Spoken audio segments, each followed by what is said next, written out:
Hey, it's Angie D. Lee, aka the Intimacy Guru. Thanks again for stopping through. Today, we're going to actually talk about the four major types of intimacy and which one is the most important one. Before we even get started, I'm just going to go ahead and tell you there isn't one that's the most important one. And I'll explain why as I go through this particular video. But before we go into that, I just want to give you all a little bit more about my background, my professional background, and how I ended up here as an intimacy coach. So just try to give a short synopsis.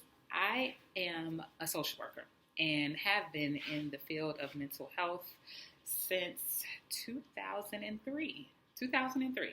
I started out working in domestic violence. So I worked at a domestic violence shelter. Later on, I went into case management in the field of child welfare. So I worked with kids every age from newborn to 21 when they aged out of the system. And I've also worked as a school social worker. So I've worked with students every grade level from pre-K to 12th grade, all the way to families as well. So I've worked with families, family reunification, family therapy, just working with their kids in the school setting. I've worked with students in special ed. So one thing I am so passionate about is intimacy. And the way that this goes hand in hand is because I see a lot of where the lack of intimacy begins, and a lot of times it actually starts in childhood. And if we're all honest with ourselves, all of us have had various upbringings. We've seen a lot of things and dealt with a lot of things. Times are very different now, especially in modern society in comparison to our parents, our grandparents, our great-grandparents. And that a lot of those things have shaped our views in how we see the world, how we see relationships, how we relate, and how we become intimate. And so working as an intimacy coach, because I really, really value connection between people. That's so important to me because we're not in this world by ourselves, okay? And at some point of our lives, everyone links up with someone in some form of a relationship, whether it's a romantic relationship or platonic. And learning how to become truly intimate with someone is so valuable. It's so important as it pertains to the way we navigate life. It's just a very huge component of that. And so that's how I ended up here. So I just wanted to kind of give you all that. That was the really short version, but just wanted to give you a background in terms of what I've been doing professionally and how I ended up here as an intimacy coach. So with that being said, we're going to talk about the four major types of intimacy. Again, these are just the four major ones. There's so many levels to intimacy. You'll be amazed. Like if you just take some time, and Google it if you want and just kind of look up all different types of intimacy. If you have the time, you can do that. But today we're just going to talk about the four major types. Okay, so obviously we have emotional intimacy. We have mental or intellectual intimacy, depending on how you want to word it, but it's pretty much the same thing. There's spiritual intimacy, and then there's also physical intimacy. So let's talk about emotional intimacy. Okay, so emotional intimacy is just about feelings, how you feel, and how you express that to your partner. And so when you think about emotional intimacy, I want you to think about the last time that you were really excited about something or hurt, angry, frustrated, confused, all those different feelings. And think about one of the first people you shared that with. Just think about that. And whoever you shared that with, believe it or not, you cultivated a space of intimacy when you opened up your mouth and you spoke to them and you said, this is how I feel, or this is making me angry. I cannot believe this is happening. You were becoming intimate in that moment by sharing your feelings. And that's what emotional intimacy is.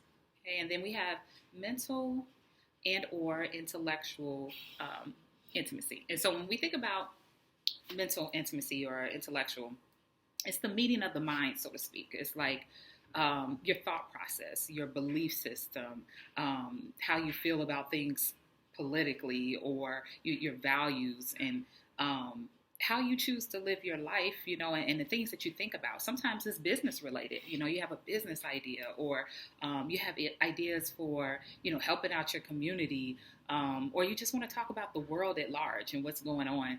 That's intellectual intimacy. When you take the time to share that with someone, you're basically saying to them, I value possibly what you think about this, and that's why I'm sharing it with you. I know for me, the type of personality that I have, I typically don't go that deep with people if I'm not either interested in their opinion or we don't have that type of connection. I typically reserve those levels of intimacy for people that I feel very much connected to.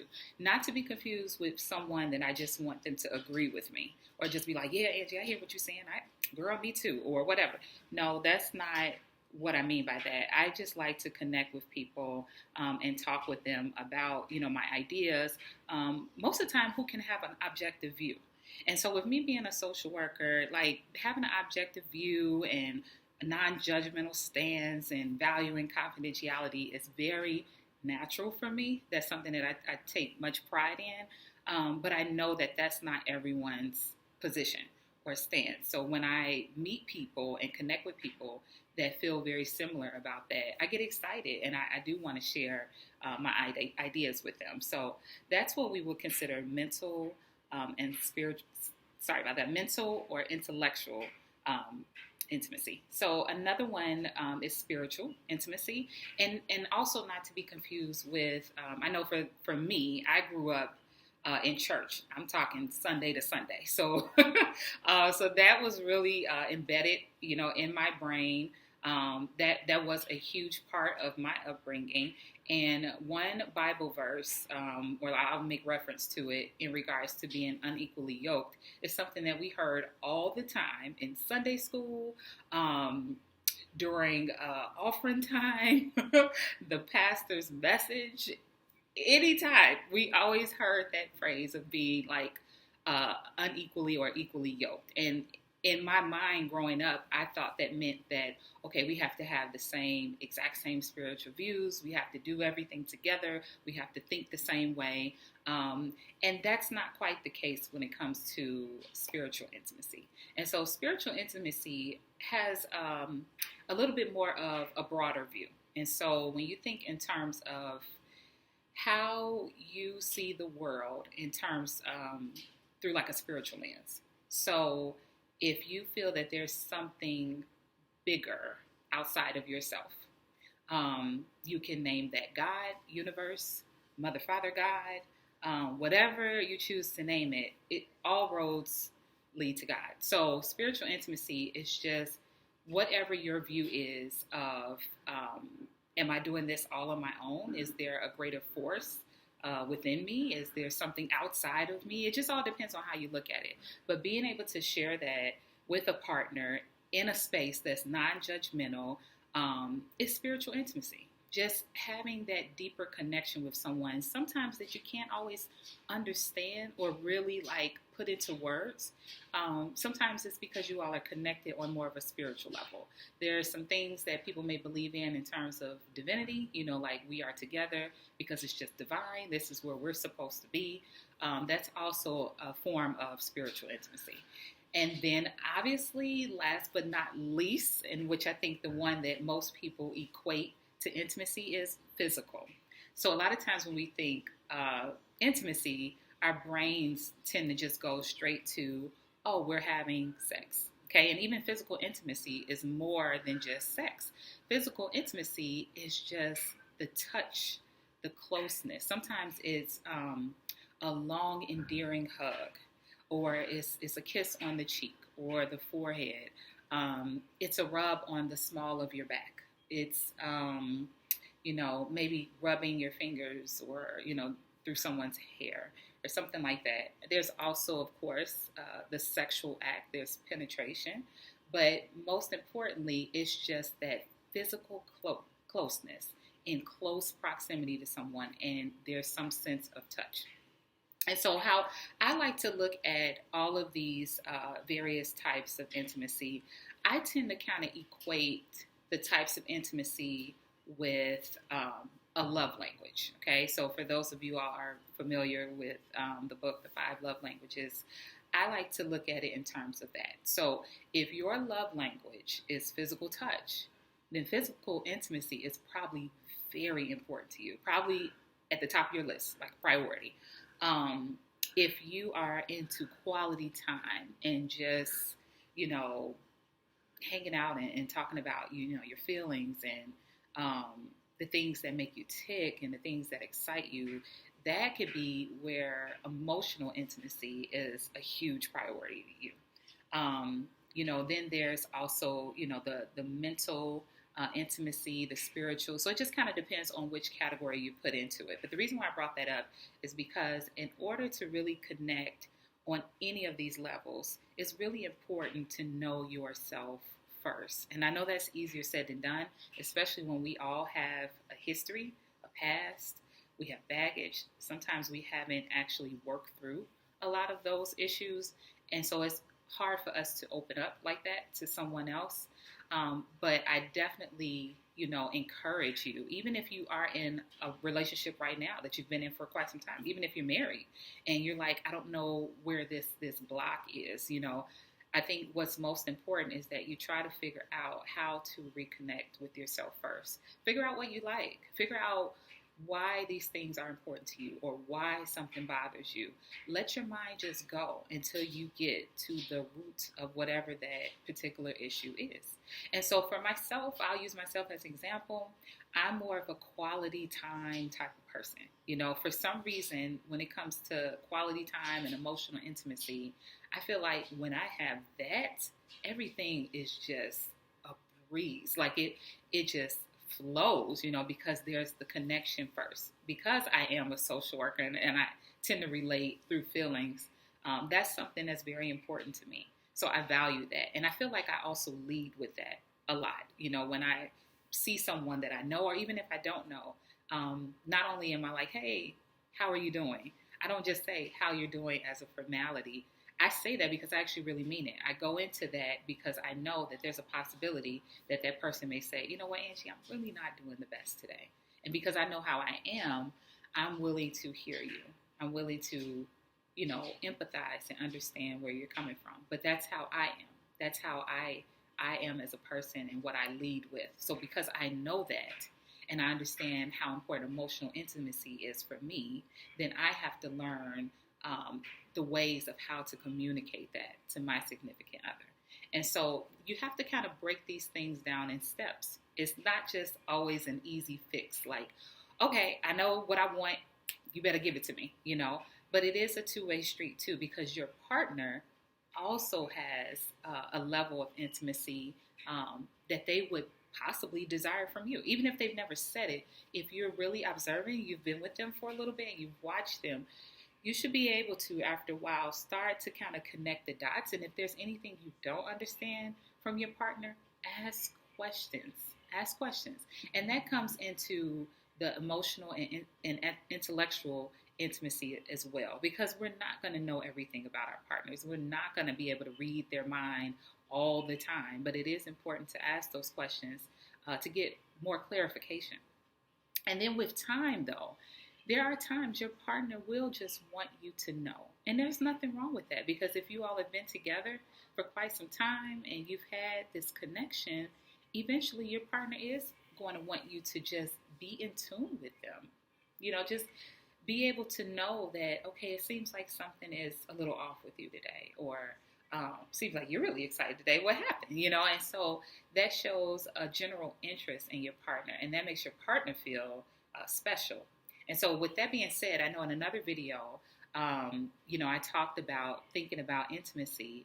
How can you be more intimate with your partner, or how can you reignite, you know, that intimacy? And I'm hoping that you all have had an opportunity to think about that. And if you are stuck, I just want you to think of a time when you notice your partner really came alive or was excited about something, or just seemed to be in a good space. What was the reason for that? What was the reason for that?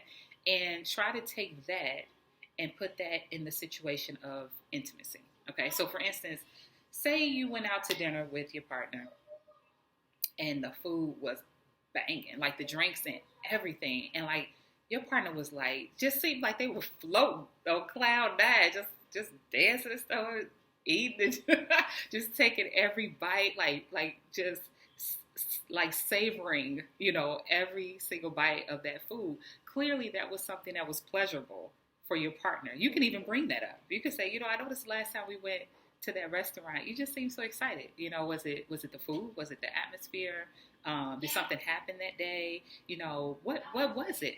And so from there, once they give you that information, then you take that information and you say, you know what, I want to recreate that for you. I want to recreate that. And so how can I do that for you? Or you can take that step and say, now that they've told me this, I'm going to kind of recreate that on my own. You know your partner. If your partner enjoys surprises, you can surprise them. If they would prefer to, know about it, then you can let them know. But try to really connect through intimacy with your partner just based off the things that you already know about them. Because the answers are right there. A lot of times we don't always, take that into account because we get a little lazy in relationships. If we're honest, we're a little lazy. We want a lot. We want our partners to do things. But we also have to be the ones to recognize the level of intimacy that they desire. And if you have a partner that's not really expressive, or they always seem like they're so nonchalant, about something, don't approach them by like saying, babe, you don't ever want to do nothing. Like, what do you get excited about? It's probably not the best route to take. So it can come off very much like you're attacking them. It can make them feel like something is wrong with them, and it's not. And so what you may want to do, you can approach them by saying, I just want to do something amazing for you. I just want to know what lights you up, what excites you, what just gets you going. Just give me a list of like about 3 things, and sometimes you can say 5, like maybe 3 to 5 things that you would love to do. You can even say 1 doesn't cost money. 1 may require us to go outside. 1 may require me to be a little bit more creative. 1 may require us to go out of town. Like, put the options out there too. Like, be a willing participant. Put that out there to your partner. See what they come up with. Just the simple fact that you're asking and you're like, give me a list because I want to do this for you.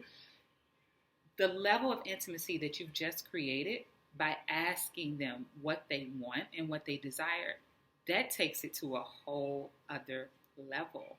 Be into them. That's intimacy, right? So you want to be into what they feel, what they think. And like I said, again, sometimes you may have a partner that can come off like it seems like they're nonchalant. That can be for a lot of reasons. We, really don't know. That kind of comes to with, just digging a little deeper. Sometimes it requires therapy, depending on if there's like a blockage, if there's past hurt, and being vulnerable is very difficult for that person. Sometimes they just haven't really tapped into that. That's not a part of their personality. And we're not trying to change someone, but we do want to kind of understand them a little bit more so that we can also give them the intimacy that they desire. So again, that's the 4 types of intimacy. There's not one that's greater than the other, or there's some type of order. But I will say that they do all kind of work in tandem. And I will also say if one is missing significantly, you're going to feel that with time. It's only a matter of time that's going to show up. It's going to rear its ugly head. And so that's why it's important to, be aware of all of those aspects. Because of my background, I tend to look at the whole person, not just this one, aspect of them, but every part of them that brings this person to the whole, and so definitely think about that, think about that about your partner. If you're like really upset with your partner right now, you're like, Angie, I ain't doing that. You can cancel that. Girl, he ain't did nothing for me in like 2 years. Girl, please. I'm not doing that. But you're watching this video. So that means that you are interested in learning something. And I can tell you right now, anytime that I upload a video, it's going to be about both people. It's not going to just be about you and what you desire. We're also going to talk about what you can be doing for your partner. And there has to be a healthy balance, right? Because obviously we don't want to continuously give, and it's not being reciprocated. That obviously means a couple of things could be going on. You could be involved with a person that there is some type of block, whether it's spiritually, emotionally, mentally, physically, you know. It could also be, unfortunately, a toxic situation. So many things. It could just vary. You know, it's so hard to say. But if you're in a committed relationship, a marriage, and you're really looking to, you know, reignite that intimacy in your relationship, just know that it's going to take not only the effort of your partner, but the effort on you as well. So take a minute to breathe on that, especially for those that's like, Angie, I ain't doing it. You hang that up. Bump it. Nope. No. Okay.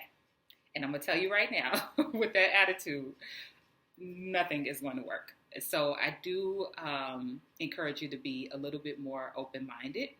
And if there's some things that you need to kind of sort out within yourself before you approach this situation, I say do it. Obviously, there's so many videos I could talk about, you know, how we approach our partners, things that can hurt them, words, actions. I'll go into that in another video. But for this one, I just want you to think of the 4 major types of intimacy. Which level of intimacy would you say is more of a priority for you? And which would you say is more of a priority for your partner? Okay? Learn how to communicate what type of intimacy is a priority for you. And then if it's something that you're not aware of with your partner, then ask them, what is it that you desire from me? What do you desire in this marriage, this relationship? And just asking the question automatically just unlocks that door to intimacy. So I would love to hear you all's thoughts. Definitely make sure that you leave a comment. Don't forget to hit the subscribe button here on my YouTube channel. Definitely tell your friends, your family, because we're trying to make these relationships rock, okay? We ain't trying to do this fake stuff. Everything that you post online and your pictures and your matching pajamas, we want all of that to also add up into the way your intimacy is being expressed with each other, okay? Not just for show, but something that's real and that you can connect with, alrighty? So I will see you all later.